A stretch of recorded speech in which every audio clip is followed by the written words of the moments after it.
ආයිබෝවන් ඉතින් කොහොමද? හුඟ දවසකින් නේද ආවේ. ඇත්තටම මේ ඊයේ තමයි මම ඇත්තටම නිදහස් වුණේ. මං කියවනේ මට එක්සෑම් එකක් තිබුණා. ඉතින් ඒක හොඳින් තිබිලා ඉවර වුණා. දැන් ඉතින් මේක දිගට වීඩියෝස් අරන් එනවා. මම මේත් කරන්නේ ඒකේ වැඩක්. මට ජොබ් එකකට ඉන්ටර්විව් යන්න සිද්ධ වුණා. ඉතින් එතකොට අරගෙන යන්න මට මොකද රිසල්ට් ෂීට් එක ගන්න උනා. ඉතින් ඒකත් එක්කම අසීම් සහතිකේ ටික අරගෙන තමයි අපි දැන් මේ ආවේ. කොපි ටිකක් ගන්න කොමියුනිකේෂන් එකකට. ඉතින් ඒ වෙලාවේ වැස්ස ඉතින් හොඳටම ඊට පස්සේ ඒවත් බාර දීලා ඉන්ටර්විව් එක හරියට ඒකට මුහුණ දීලා මම ඒක ඇත්තටම පාස් වුණා ඒකෙන්. ඒ වැඩ කටයුතු කරගෙන දැන් මේ හස්බන්ඩ් මාව එක්කගෙන ආවේ මට ලයිසන් එක ගන්න පොඩ්ඩක් විස්තර දැනගන්න. ඉතින් ඒ වැඩ ටිකත් කරගෙන මේ ඇත්තටම අවුරුද්දට කලින් දවස වගේ කලින් අවුරුදු දවසට කලින් දවස ඊට කලින් දවස ඒ වගේ දවස් තමයි මම මේ ඔයාලට අද පෙන්නන්නේ. මොකද එක දිගටම හිර වෙලා හිටියේ වීඩියෝ එකක් හදනවා තියා කිසිම වැඩක් කරගන්න බැරි තරම් උල්තැන දුන්නේ මගේ එක්සෑම් එකට. ඉතින් ඒ හින්දාම වෙන්නේ නැති මම එකෙන් හොඳින් පාස් වුණා. ඉතින් ඒ හින්දා මට සතුටුයි. මම මේ වීඩියෝස් එකතු කරන් හිටියා ඔයාලත් එක්ක කලින් බෙදා ගන්න. දැන් නම් මේ වගේ මල් වලින් පිරීලා තියෙන්නේ. දැක්කම මාර ආස හිතෙනවා මම ඔයාලට පෙන්නන්නම්කෝ ඉස්සරහට. ඉතින් මේ එහෙම මෙහෙම මල් හැදීගෙන එන දවස්වල මේ මගේ ඩුබයි රෝස ටික මෙන්න මේ කල එක විතරයි තිබුණේ මං ගාව. බයි කල එක අපේ අම්මගෙන් ඉල්ලගෙන ඇවිල්ලා. ඉතින් පුංචි දණ්ඩක් අරන් ආවේ මම. ඉතින් ඒ දණ්ඩ මම පොන්චි කෑලි වලට කඩලා මේ ඉවත දාපු බේසමක් මේක ගොඩක් දිරලා තියෙන්නේ. ඒ උනට මේක එතනම තියලා මම අපේ ගෙදර පිටිපස්සේ කොටසක මේ විදිහට ඒ ටික හිටෙව්වා. ඉතින් එයාලා දැන් මේ විදිහට දළු දාලා මලුත් හැදෙනවා. ඉතින් මෙයාලව ආයේ කප්පාදු කරලා ඒවත් නැවත හිටවගෙන බෝ කරගන්න ගමන් මෙයාව ලස්සනට වර්ධනය කරගන්න එක තමයි දැන් මම කරන්නේ. ඉතින් ඒ අතර මේ පුංචි තනකොළ ටිකක් ඇවිල්ලා තිබුණා. ඒ ටිකත් ගලවලා අයින් කරා. ඉතින් මෙයා බලන්නකෝ එයාලා කලින් දැක්ක මෙයාගේ මලක් හැදුනා. මම මේක ආච්චියමයි ඉල්ලගෙන ආපු පැලේ. ඉතින් ඒකේ දැන් ලස්සන මල් දෙකක් මේ වෙනකොට නම් පිපිලා තියෙන්නේ. ඉතින් මේ වීඩියෝ එක ගත්ත දවස්වල පුංචි මල හැදෙන්න පටන් ගත්ත කාලේ. ඉතින් එයාලවත් මම ඔයාට පෙන්වන්න හිතුවා. මොකද ඔයාලා ගොඩාක් කැමතිනේ මම හිටවෙන මල් වල දැන් තත්ත්වය කොහොමද ඒ විස්තර දැනගන්න ඔයාලා හරි ආසයිනේ. මේක ඉතින් මම අලුතෙන් ගෙන ආපු පැලයක්. ජබ්‍රා එකක් නෙමෙයි මේක බාම්බන්ඩේසියා එකක්. ඒක වර්ග දෙකක් නේද?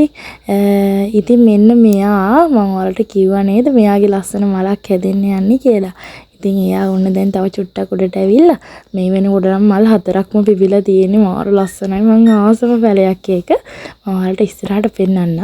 මේක මම ඔයාලට කියන්න ඕන විශේෂම දෙයක්. මම මේ මුකුණු වෙන්න මේ මිටි අරගෙන ආවේ ඇත්තටම හිටවන්න හිතාගෙන. ඉතින් ඒක මිටිය පිටින් තියෙද්දි මම එකෙන් කොටස කපලා අරගෙන එකෙන් මැල්ලුම් හදුවා. ඊට පස්සේ මේ ඉතුරු කොටස වතුරකට දාලා දිනපතා වතුර මාරු කරන ගමන් මේ විදිහට තියාගත්තා. ඉතින් එයාලා දැන් තලු දාලා හොඳටම ඇවිල්ලා පේනවනේ. ඉතින් මේ ටික උනත් කඩලා මේ ඔය කොළ කැඳ එහෙම දාන්න පුළුවන්. හැබැයි මේක මම හෙවණින් තියලා තිබ්බ නිසා කොළ චුට්ටක් අහ වෙලා වගේ.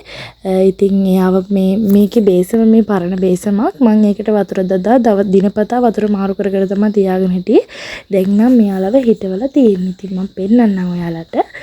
ඉතින් මේ විදිහට අපි කඩෙන් ගේන මුකුණු වෙන්න මිටියක් කංගුම් මිටියක් ඒ වගේ වලින් අපිට ඒ ටික හිටව ගන්න පුළුවන් නම් නිතර ඒවා කප්පාදු කරන්න හොඳට දළු දාලා හැදෙනවනේ. ඉතින් අපිට අපේ ආහාර වේල වස විසනදී ආහාර වේලක් ගන්න ගොඩාක් වටිනවා. ඉතින් ඒකයි මම ඔයාලට මේක පෙන්නනවාමයි කියලා හිතුවේ. මේ පේනවනේ මම ඒකේ කොටස කපලා අරගෙන ඉතුරු කොටස තමයි මේ දළු දාලා තියෙන්නේ. ඉතින් මේක මම ඇත්තටම මේ කොළ කැද හදද්දි ගත්තා. ඉතුරු ටික හිටෙව්වා. දැන් මම මේ කරන්නේ මම කලින් වීඩියෝ එකේ කිව්වනේ ඔයාලට මේ මම දැන් මාස 6ක් විතර එක දිගට මේ මෑවැල්ලෙන් පළදාව ගන්නවා කියලා. ඇත්තට මෙයාට පලිබෝධ හානි වලින් ගත්තොත් ඔයාලා එක්ක මම බෙදාගත්තා කුඩිත්තෝ හානි ආවේ. ඒ වෙලාවේ මම කරගත්තේ අර පින්න වෙලාවේ මේවට අලු ඉහාගත් එක. එතකොට පින්නදී අලු ඉහන්න අර වතුර ගතිය මේ වැඩිනේ. එතකොට අලු හොඳට අල්ලලා හිටිනවා. ඊට පස්සේ ඒ කුඩිත්තොන්ට එන්න බෑ. ඉතින් මේ ප්‍රශ්නේ එකපාරයි ආවේ. ඊට පස්සේ ආයේ කිසිම පලිබෝධ ප්‍රශ්නයක් ආවේ නැහැ. කිසිම රසායනික ද්‍රව්‍යයක් මම මේවට භාවිතා කරෙත් නෑ. ඉතින් මේ විදිහට නිතරම පළදාව ගන්නවා මේ එක දිගටම. දැන් නම් ටිකක් අඩුයි. මොකද මේක වැලේ අවසාන කාලෙනේ. හිතන්නකො මාස 5ක් 6ක් විතර කියද්දි. ඉතින් ඒ නිසා මට සතුටුයි. මම පෙන්නුවේ කලින් වීඩියෝ එකේ මම කිව්වා එහෙම මේ පළදාව ගන්නවා කියලා එතකොට කීප දෙනෙක් කියලා තිබුණා පෙන්වන්න ආස හිතෙනවා එහෙම දකිද්දි කියලා. ඒකමයි මම පෙන්වන්නේ. හැබැයි ඔයාලා මෙහෙම දකිද්දි නම් ආස හිතෙනවද දන්නේ නැහැ. මේ මොකද කැලේට ගිහිල්ලා වගේ මේ බැල පේන්නේ. හැබැයි ඇත්තම ගොත් මම මේ කන්නේ වෙනම තැනක ටිකක් වැඩිපුර වගා කරා. මේ එක මෑවැලක් තියෙන්නේ. ඒතකොට එක මෑවැලකින් මම මෙහෙම මාස ගාණක් තිස්සේ පළදාව ගන්නවා කියලා හිතද්දි ඔයාලම හිතන්නකෝ ඒක කොච්චර වටිනවද කියලා. ඇත්තටම ගෙදර උයන්න මොනවත් නැති වෙලාවක මට නම් කිසිම ප්‍රශ්නයක් නැහැ. මම හිතවල තියෙන දේවල් වලින් මම පළදාව අරගෙන හරි මාසාවෙන් තමයි මේ දේවල් ආහාරයට එකතු කරගන්නේ. ඉතින් ඒ හින්දා සහ මට මාර සතුටුයි මං කලින් ගෙනාවු වීඩියෝස් වල දැකලා ගොඩ දෙනෙක් කෙලවලු වගාව පටන් අරන් තිබුණා. හැබැයි කීප දෙනෙක් ඒ අතරට බලන කම්මැලි ගගත් කමෙන්ට් දාලා තිබුණා. හැබැයි ඒ නිසාමත් නෙමෙයි මට මේ තියෙන වැඩත් බැලන්ස් කරගෙන මම ඔයාලට මේ විදිහට වීඩියෝස් ගේන්නේ. ඉතින් හැබැයි සතුටුයි කීප දෙනෙක්ම ඉල්ලලා තිබුණා ආයේ තෙලවලු වගාව පෙන්වන්න මං නිසා එළවලු වගා කරන්න ගත්තා. ඒ නිසා මාත් එක්ක එකතු වුණා කියලා. ඉතින් මට හරිම සතුටුයි එහෙම අහෙද්දි මම ඉස්සරහට ඔයාලට වීඩියෝස් අරගෙන එන්නම්. ඉතින් මේ මං කිව්වනේ මේ අවුරුද්දට කලින් දවස්වල කියලා. ඉතින් මේ අවුරුද්දට කලින් දවසේ ඇත්තටම නිකමටවත් මේ පාර නම් කෑම මොනක්වත් හදන්න නැතුව ඉන්න තමයි හිතාගෙන හිටියේ. හැබැයි මේ විදිහට අන්තිම මොහොතේදී මමයි කිරියම්මයි තීරණය කරලා කොකිස් ටිකකුයි අලුව ටිකකුයි එහෙම හදමුයි කියලා වැඩ ටික පටන් ගත්තා. මේ 13 වෙනිදා හවස. එතකොට පරණ අවුරුදු දවසේ හවස වරුවේ තමයි මේ ඉතින් පළවෙනියටම අපි දෙන්න මගේ කිරියම්මයි එකතු වෙලා මේ කොකිස් ටිකක් හදා ගන්න ලෑස්ති. මොකද කොකිස් කියන්නේ හරිම ලේසියිනේ. ඒ නිසා මේ අවුලක් නැතුව හැදුවා. මේ වැඩ අතරෙත් මම මගේ පාඩම් වැඩ කරගෙන ගියා. මගේ ළඟම සමීපම අයට වැන්දා මගේ ලොකු අම්මට ලොකු තාත්තා අම්මා තාත්තලා ඒ අයට වැන්ද එක විතරයි මම මේ අවුරුද්දේදී විශේෂ කරලා කෙරුවේ. මොකද මේ පාර අවුරුද්දේදී මම මාර වැඩ ගොඩක අමතර වැඩ ගොඩක හිටිය නිසා ඉතින් මම මේ මගේ බබාවල් ළඟින් තියාගෙන මේ විදිහට තමයි මගේ පාඩම් වැඩ කරගත්තේ. මුලින්ම මට හම්බුණ සිලබස් එකේ PDF ටිකක් තමයි හම්බුනේ. ඒ ටික මම මේ විදිහට ලියන්න පටන් ගත්තා. හැබැයි මාරම ගොඩක් තිබුණා ලියන්න. ඊට පස්සේ මම කරේ හස්බන්ඩ් මට මේ print කරලා දුන්නා ඒ සේරම. සාමාන්‍ය පිටු 100 ගානක් වගේ තිබ්බා. ඔව් 100 ගානක් වගේ මට මතක නැහැ තිබුණා. ඉතින් මේ බලන්නකො මගේ අම්මයි තාත්තයි මගේ නංගිලා දෙන්නයි ඉතින් අවුරුදු දවසට අපේ ගෙදර එනවා. මොකද කිරියම්මව බලන්න එහෙම. එතකොට එයාලා ආවා. ඒ එනකොට නංගි මට අරන් ආව තෑග්ග තමයි මේ. මොකද එයා දන්නවා මම මල් හිටවන්න මාර ආසයි කියලා. ඉතින් මේ තියෙන්නේ තද දම් පාට ලොකු මල තියෙන ඔකිට් එක. ඉතින් ඒකෙන් මේ විදිහට පැල කීපයක්ම නිකන් කඩා අරගෙන ඇවිල්ලා තිබුණා මට මගේ චුටි නංගි. ඉතින් ඒක තමයි මම ඔයාලත් එක්කත් බෙදාගත්තේ. දැන් මේ කරන්නේ අවුරුදු දවසේ ගනුදෙනු කරන්න මම කිව්වනේ කලින් වීඩියෝ එකේදී ඔයාලට මම ගනුදෙනු කරන්න ගියා කියලා. මම එකතු කරගත්ත මුදල් මම බැංකුවේ තැන්පත් කරා ග්‍රාමීය බැංකුවේ. මගෙන් ඒ ගැන ඉස්තර ගොඩ දෙනෙක් අහලා තිබුණා. මම යාලට ඉස්සරහට උත්තර අරගෙන එන්නම්. ඉතින් මේ මමයි මගේ හස්බන්ඩ්ුයි මගේ චූටි බබායි මගේ නංගි තමයි ගියේ. ඉතින් ඒ බැංකුවට ගිහිල්ලා ඒ වැඩ ටික කරගෙන අපේ මුලින්ම අපේ හස්බන්ඩ්ගේ අම්මටයි තාත්තටයි වඳින්න තමයි දැන් මේ යන්න හදන්නේ. මම ඉතින් මතක සටහන් විදිහට එකතු කරගන්නත් හිතාගෙන මේ විදිහට ඔයාලා එක්ක බෙදා ගන්න එකතු කරගත්තේ වීඩියෝස්. ඒකයි මම මේ දැන් ඔයාලා බෙදාගන්නේ. ඉතින් දැන් මුලින්ම අපි යන්න හදන්නේ අපේ ආච්චි අම්මට වඳින්න. ඉතින් එයාට වැඳලා ඊට පස්සේ තමයි අපි හස්බන්ඩ්ගේ අම්මට තාත්තට වඳින්න ගියේ. ඉතින් ආච්චි අම්මා හරිම ආසාවෙන් බලන් ඉන්නේ. ඉතින් අපි කොයි වෙලේ ඉදෝ කියලා බලන්න එයාගේ ගාඩන් එකේ මාරම ලස්සනයි මේ දවස්වල ලස්සනට මල් වලින් පිරීලා ගිහිල්ලා මම ඉතින් ඩණ්ඩම් ගාලා චුට්ටක් ඔයාලට පෙන්නන්න රෙකෝඩ් කරගත්තා. බලන්න මෙන්න මේ තියෙන ලිලි වර්ගයේ මේකේ තැඹිලි පාට හැමතැනම තියෙනවනේ. මේක තැඹිලි පාට නෙමෙයි. මේක ටික රතු පාට මැද සුදු පාට තියෙන්නේ. ඊට පස්සේ මේ දිය කුඩළු එකත් මාරම ලස්සනයි. මේ පාටත් එහෙමයි රෝස පාට වර්ග දෙකක්. මේක මඩු වර්ගයේ පොඩි එක හැමතැනම හැබැයි මේක නම් දකින්න තියෙනවා. බලන්න යාගේ අලුතෙන් කොළ ටිකක් දාලා මේ ආච්චි ළඟ තියෙනවා දිය කුඩළු. මෙන්න මේ පීස් ලිලි. අනේ මම මේකෙන් පැලයක් අරන් ගියා. මම ඔයාලට පෙන්නන්නම්කෝ ඉස්සරහට බලන්නකෝ ආච්චි අම්මගේ පීස් ලිලි පඳුරේ මේ විදිහට මල් ගොඩකින් තිබුණා. මම මාරු මාසයි යන්නේ මේකට. තාම මං ගාව නම් එක මලක්වත් පිපිලා නැහැ. ඉස්සරහට බලන්නම් පෙන්නන්න ඔයාලට. මේ තියෙන්නේ මම කලින්ම වීඩියෝ එකක ඔයාලට මතකද දන්නේ නැහැ. මාත් එක්ක කලින් ඉඳලා හිටපු අය දන්නවා. මම ඔයාලට මෙන්න මේ ඔකිඩ් පඳුර පෙන්නුවා. මේක ගහක කොස් ගහක තමයි යවලා තියෙන්නේ අපේ ආච්චි අම්මා.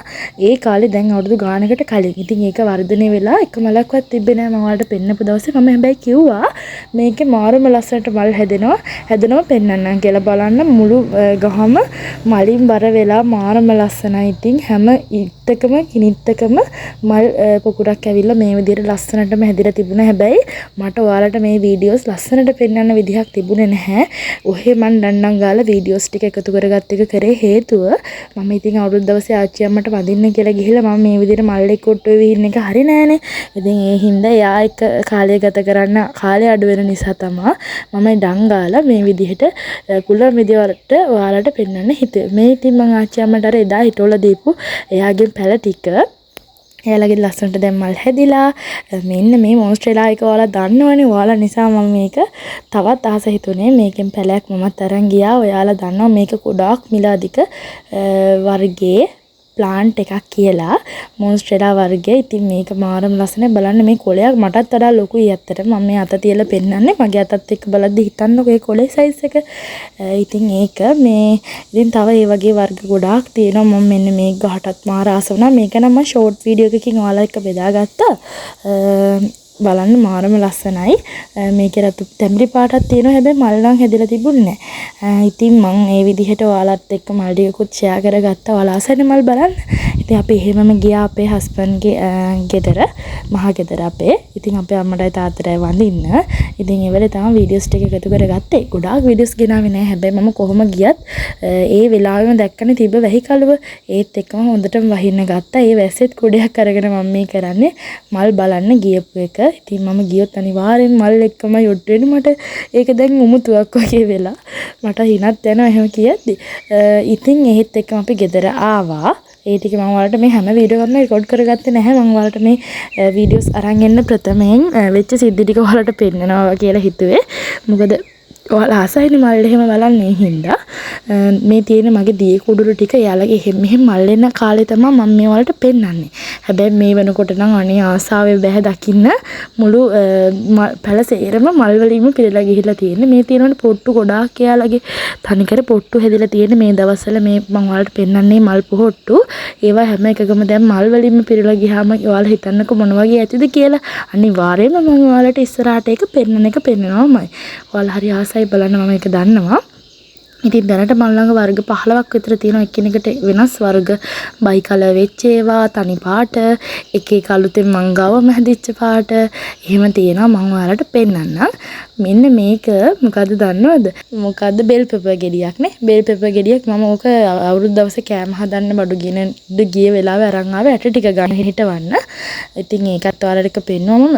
ඉතින් ඒ දවස්වලම ඊට පස්සේ අපේ දහම් පාසලේ මේ විදිහට අවුරුදු උත්සවයක් තිබුණා. හැබැයි මම ගොඩාක් වීඩියෝස් එකතු කරගත්තේ නැහැ. එහෙම මේ ෂෝට් වීඩියෝස් ටිකක් ගත්ත මතක සටහන් විදිහට. මොකද ගොඩක් අඳුරන අය එහෙමත් ඉන්නවා. අනික මේ ගොඩක් අය කැමතිද නැද්ද දන්නේ නැහැ. යාළුත් මේ වීඩියෝස් වල ඉන්න නිසා එහෙම වීඩියෝස් ගන්නවට මම ඒ හින්දා මම එහෙම මෙහෙන් අතරින් පතරින් මතක සටහනක් විදිහට එකතු කරගන්න මේ වීඩියෝස් ටික එකතු කරගත්තේ. ඉතින් ඔයාලට අද ගොඩාක් ස්තුතියි මාත් එක්ක එකතු වෙලා හිටියට. ඉක්මනින්ම ආයෙ එනකන් ඔයාලා හැමෝටම තෙරුවන් සරණයි.